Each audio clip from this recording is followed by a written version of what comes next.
Even all remarks here, back again with another video, back again with another Oculus Quest video, and in this video we're going to be covering the 6 latest releases for your Oculus Quest headset. So we have 3 paid, 3 free. We're going to kind of give them a quick overview, give you my quick opinion, give them a thumbs up if I think you should buy them, a thumbs down if I think you should avoid them, and a meh if maybe you should wait for a sale, or depending on you, maybe you'd want to pick it up or not. But it's my personal opinion. Let me know what your thoughts are in the comments down below. I'm hopefully going to be doing these videos every single week, so make sure you subscribe for more, but let's quickly check out all this week's new releases.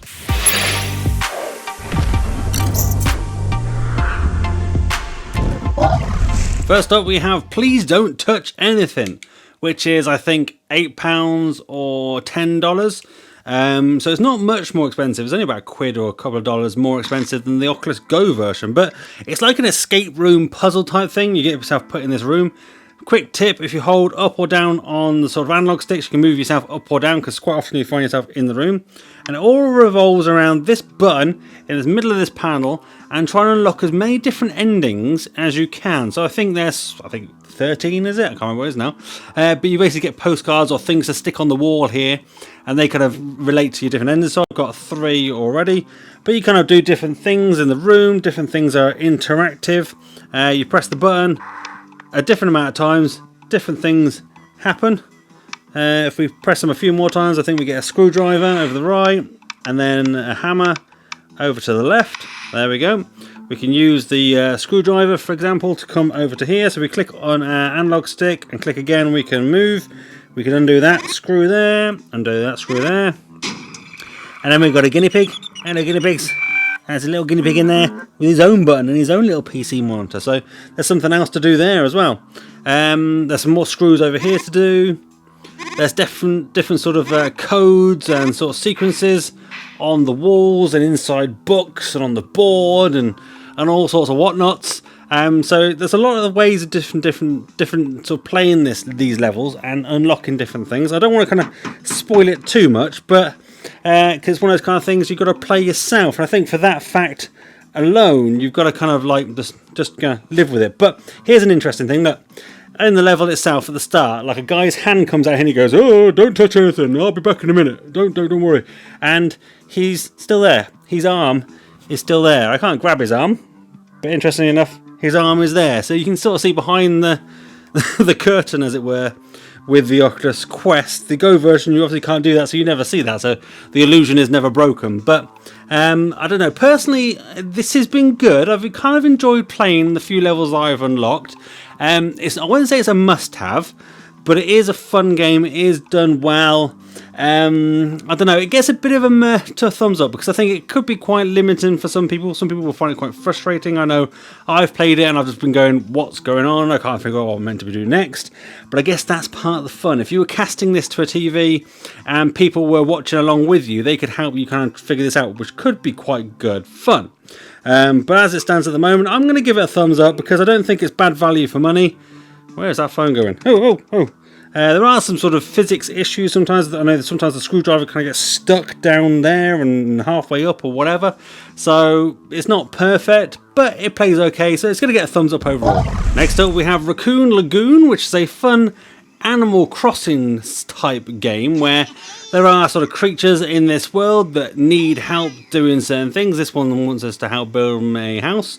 We need to go around collecting stuff, doing things. It's basically kind of like a, pick and grab sort of gather type game. You're sort of picking up as many sort of things that the NPCs want you to pick up. You have like an inventory.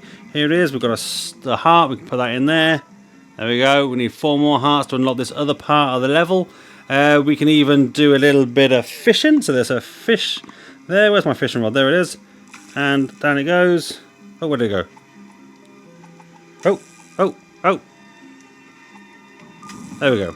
Right, and the fish comes to us. We get like a cardboard fish. Oh. What I would say is for the entire time, always seems to be a thunderstorm going on. I'm about to chuck it down with rain, which is nice and refreshing when it's been so hot in the UK here. Hello, kitty. Do you want some fish? Do I have any fish? I do have a fish. Here you go. You want that? Oh, and it gave me some twine. Thank you very much. So you pick it up. You can tap a button just to pop it straight back in your inventory. You kind of wander around and kind of see different things going on here. This guy, well, they're not all raccoons. Look, he wants a new fish. Do I have one of those fish here? Oh, is that one in it? There you go. There we go. And if they give me something, he give me a heart. Nice, in my inventory. You can do things like go up to trees and shake them to get some fruit. And you pick it up and you store it in your inventory. You've also got some different tools. So we've got like an axe for cutting down trees for wood. We've got a pick for mining gems and all that sort of stuff. You can buy better ones by sort of building up materials and taking them to things like the store that's over there. That I've helped that guy build that little store that is now set up. So he really should give me a nice big fat discount considering I helped him build that. But you know, whatever. There's random other animals in the game. It is juddering a little bit, which you don't tend to get normally. But because I'm recording, it's juddering. Sorry, cat. I wanted to show people that you get a bit disgruntled and a bit angry when you get wet. But it wants a fish as well. So I've only played maybe an hour of it, but it's what, 11 quid, $15? It's actually pretty cool. It looks really good. It's got some multiplayer in it as well, which has been quite good fun. No one's ever spoken to me yet, but I do know that you do sort of give it audio permissions, and it has a microphone option in settings, so I assume people are going to be able to speak to me. So maybe what I'll do is I'll do a live stream on this at some point, and you guys can kind of jump in and play with me. That could be quite good fun, but so far, this is pretty cool. I've enjoyed playing this game, and I've only played about an hour. Oh, there's 3 stars here, look. Let's take those, put those in my inventory. Bad boy, I must have dropped them. If you drop any good stuff, it goes in this mailbox for you, so I must have dropped it at some point. Dropped three hearts that take you through to the next part of the level. So I've unlocked a bit over here that goes into this mountain, which looks a bit sort of scary looking. But there you go. So, you know, overall, so far, I'm quite impressed with this. I'm definitely going to give this a thumbs up. I think it's one of probably the best thing released this week, sort of game-wise. It's not exactly an FPS, most action-packed sort of game available, but it's fun, it's cute, it works, no sort of issues. I know my kids are going to love this as well, so I'm going to try it on them. But let me know in the comments down below if you want to do a live stream with me, join me in this world, and we'll play a little bit together. Next up, we have République VR, which is a game that's actually available on the Oculus Go, and it's kind of like spy, espionage type game. Feels a bit Metal Gear Solid, where you're helping this character Hope, and you're kind of in the CCTV cameras. You can pull in your grip triggers and teleport between the different cameras to get a better view, and you're trying to help Hope get out. So she gets captured, all sorts of stuff goes down, and you teleport between these cameras, guiding her. So you can click, once you're out of the sort of spy view, as it were, to different places, and she'll walk there. She'll walk here. There's this guy here. You can hide. You sort of see his sort of walking pattern, typical sort of Metal Gear style. If you go to any kind of particular sort of place where you can't see it, the camera does automatically switch, but you can force yourself around as much as you want. So, well, there's a guy in there. We'll keep ourselves down. You can scan all these different guys. So, interesting enough, if we teleport over here, you can scan this guy here. And all the bad guys kind of look the same.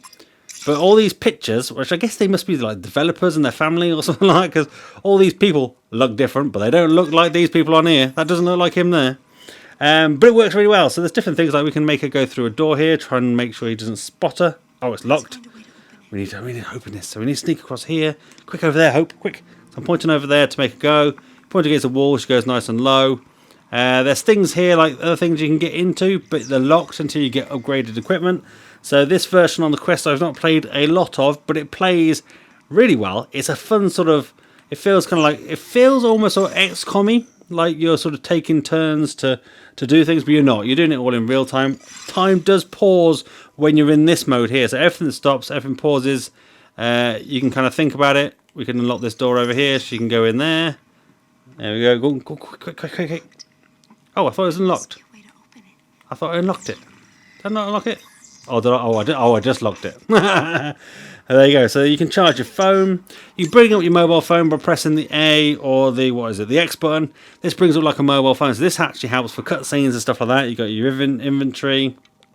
You got other stuff in here. You do have a battery level for your phone, which you've got to make sure you keep charged up by going here.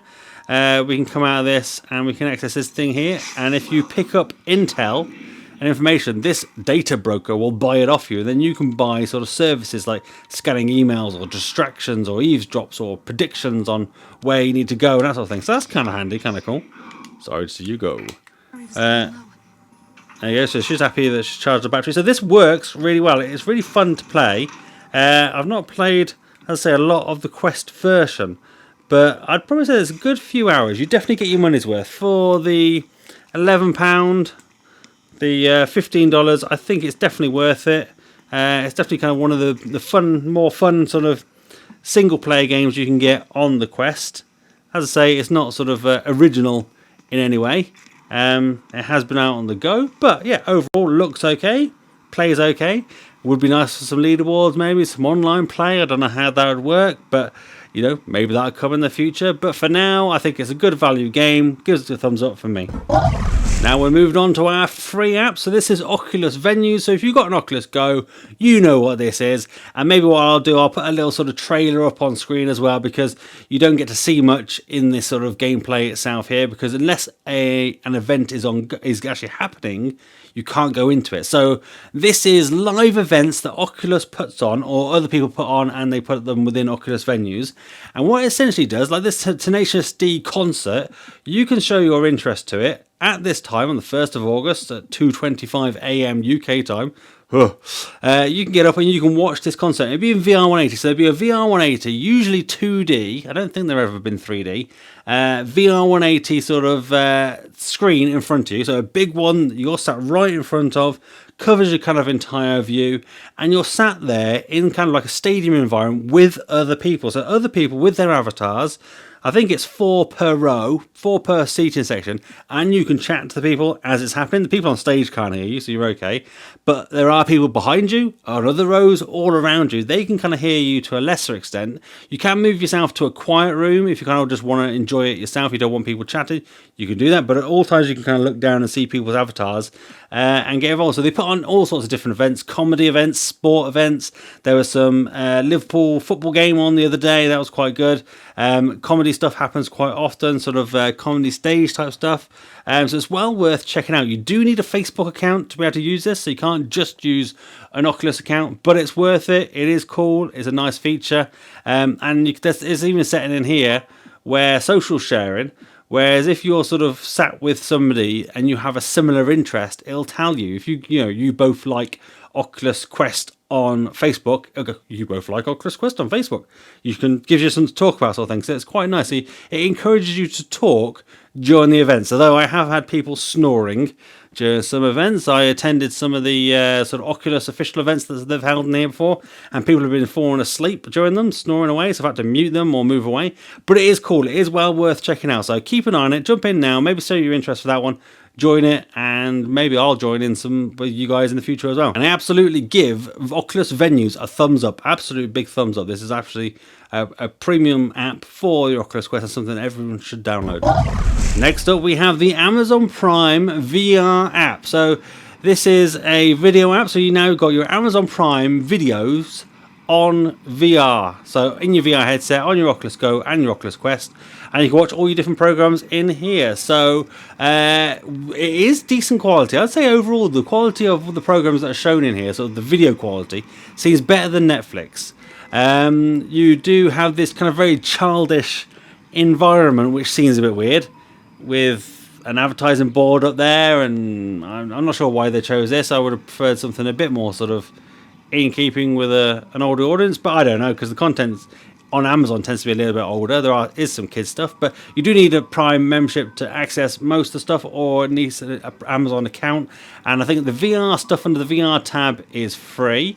It's kind of like, I think it's free, at least, maybe don't quote me, but it's kind of like decent sort of 360 3D stuff. Some of it is quite good, but then you've also got your usual stuff in here from Amazon Video itself.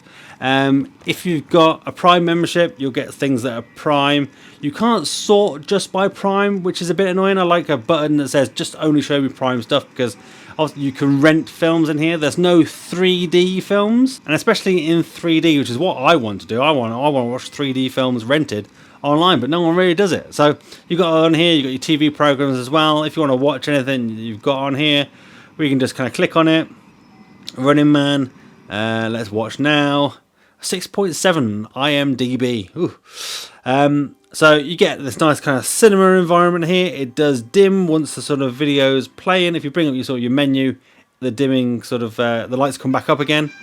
The screen quality is nice. You can kind of set how big you wanted it. You want it to be, so you can make it a little bit smaller, or you can make it tiny, and then medium, and then huge, sort of IMAX almost. And it's probably not the best style film to show you the quality of it, sort of thing. But it is a fun film if you ever watched The Running Man. It is a classic. I'm not sure the lighting changes with what's on screen. Let's have a look. This is blue. That doesn't really look blue, does it? So that's a shame. You can't download programs either. You can set it to avoid. So you can sort of grab the screen here. If you click move, you can kind of grab the screen, put it wherever you want to do. So if you want to lie down and watch a film, you can do. And then confirm, and then you'll be lying in bed watching some VR. Or you can reset the screen back to a seat again. There's no social here. It'd be quite nice if other people who had Prime membership as well could join you. Maybe that'll come in the future. I hope it does, because that would be awesome. If we could do Prime video with people, friends, family, whatever, that could be awesome, because you could share your Prime anyway, can't you? So with friends and family. This might be a really cool app for that, but at the moment it doesn't do that. But it is very cool. It's nice to have a Prime Video. It just needs downloads, 3D, and some sort of sharing, and it'd be perfect. But overall, it's going to get a thumbs up, because this was always a request for me. You had sort of various workarounds on the Oculus Go or whatever, but it's nice having a proper app where you can properly sort of control it and how you want to view it and that sort of stuff. So yeah, overall, big thumbs up. And last but not least, this week we have the Firefox Reality web browser. So, you know, the Oculus Quest and the Go do have web browsers built into them, the Oculus ones, but if you want what they call a secure sort of safe browser, you can choose this one. It does look quite good. There are some settings here for changing your background, your environment. Here you go, so you can sort of change it to something you prefer. You can put it yourself in a void or underwater. Where do we go? We click back. There's some other settings here for what we've got. So controller options, some display options. You can kind of increase the quality of kind of the rendering, that sort of thing. Works quite well. I'm not going to mess with anything like that today. You can put yourself in a private browser mode if you want to do some private browsing. You can take yourself out of that there. There are no tabs in this, which is a shame. The Oculus Go browser, or the Oculus Quest even, the Oculus browser itself has tabs, so I'm not sure why this doesn't. Hopefully that's going to come in the future. You've got your bookmarks, you've got some information. You can resize your screen, which is quite nice. So you can make it quite wide and quite tall, so if you want to do that, so you can browse to your different websites. One thing the Firefox browser does do quite well is all this VR stuff. So if you didn't know, there's web VR. There are games within websites themselves that you can go into. So you can click on these different things here. Oh, let's click OK. And you can click on these actual sort of game experiences within the browser. Now these work inside the other browsers as well, but it's something that I know that Firefox themselves in particular are quite keen on and quite hot on, and they do various things that they want to make them even better. So it's worth kind of just picking up, just for maybe having what hopefully is a better platform, a better app for playing these VR games. So here we go, we've got a VR game from a web browser. I have no idea what I'm meant to be doing in this game. It doesn't seem to be doing anything, and I'm clicking on things and nothing's happening, but you know, it's kind of cool. If you just press your sort of option button on your left controller, it goes back out again. But you can browse all your usual websites, your Facebook, your Instagram, your whatever from this web browser. These things here are just kind of their picks of sort of bookmarks. But yeah, overall works well. Just needs bookmarks. Just needs tabs and I don't know, maybe some more display options if you want to kind of place. I think for me, it mainly needs the tabs, and then it'll be okay, pretty functional, and maybe a replacement for the Oculus browser itself, but I don't know. Let me know what you think about Web VR and Firefox Reality in the comments down below. But overall gets a thumbs up, because why not? Another browser, another option, and if some people don't like using the Oculus stuff, using a third-party one, I guess, should be safer. So there we go, that's this week's new releases. Let me know in the comments down below what you think about them. Did I miss something? Do you want me to do a deeper dive on any of them, play more of them? As I say, I'd be happy to do some live streams on a few of them, so you can have a proper sort of play along with me, get a real sort of deeper look, a deeper dive into it. I think for me, Racoon Lagoon was pretty cool, worth the money, a fun, nice, relaxing experience, and something that I can enjoy, and I think my kids will enjoy as well. And it's innocent, I don't have to kind of worry about them too much, although there is multiplayer, but you can turn that off. You don't want your kids going online and playing and chatting with other people. And Republic VR is absolutely one to pick up as well. Sort of, if you've not played it before on the Oculus Go, absolutely give it a go on the Quest. None of the releases this week kind of need that 6 degrees of freedom, so you don't need to move around too much, which kind of feels like it defeats the point of the Quest a little bit. But most of them this week can be played sat down, which is quite nice. I think, yeah, Racoon Lagoon, I played that sat down. Sort of Republic, yeah, you can play that sat down. And Please Don't Touch Anything, yeah, you can play that sat down. And then the 3 free ones were sort of more sort of media apps, weren't they? And they were fine as well. So why not download, check them all out? All of them are kind of sitting experiences. So for me, who doesn't have a lot of room, they're absolutely perfect this week. But let me know what you think in the comments down below. What are you expecting? What sort of games are you looking for? Do these hit that mark and scratch that itch? Or is there a certain type of game you think the Quest is lacking? Let me know in the comments down below. But as I say, I do these videos every single week, so hopefully I'm going to keep doing these every single week going forward. I do it for the Oculus Go as well. And let me know in the comments down below if you want me to cover anything else in particular. But if you did enjoy this video, give it a thumbs up. If not, give it a thumbs down. That's fine. I'm big enough and ugly enough to take it. But do let me know in the comments down below why you didn't like it. I'll try and do better for next time. Become one of the Remarkables. Hit that subscribe button and that notification bell to be notified when I next upload a video. And that's me done. I'm out. Have a virtual high five.